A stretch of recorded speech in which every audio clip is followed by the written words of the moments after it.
ការជាដំបូងសូមជម្រាបសួរហើយក៏សូមអរគុណដល់បងប្អូនទាំងក្នុងនិងក្រៅប្រទេសដែលបានគាំទ្រ Channel ឡុងសុខភាពដែលជាឈ្មោះ Family Farm in Cambodia ខ្ញុំនាំបងប្អូនមកមើលចំការចេករបស់ខ្ញុំមកកាត់ស្លឹកចេកជាមួយកូនប្រុសហើយកូនស្រីបើនោះ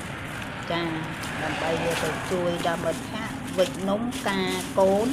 ទាំងនំមិនខំជ្រុះចាមិនមានអីច្រើនទេ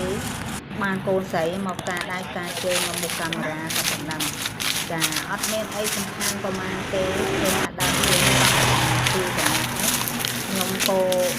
រៀបចំដាក់ហាលហើយក៏ជាស្លឹកចេកស្លឹកអីហ្នឹងរៀបចំដូចមូលដាក់ច្រកហងផ្ញើទៅឲ្យគាត់ចូលមកឆ្ងាយអត់មានអីប្រហែលទេខ្ញុំសូមជម្រាបលាហើយក៏សូមអរគុណដល់បងប្អូនចុច Subscribe ខ្ញុំមួយផងបើសិនជាចូលចិត្តចា៎សូមអរគុណសូមជម្រាបលា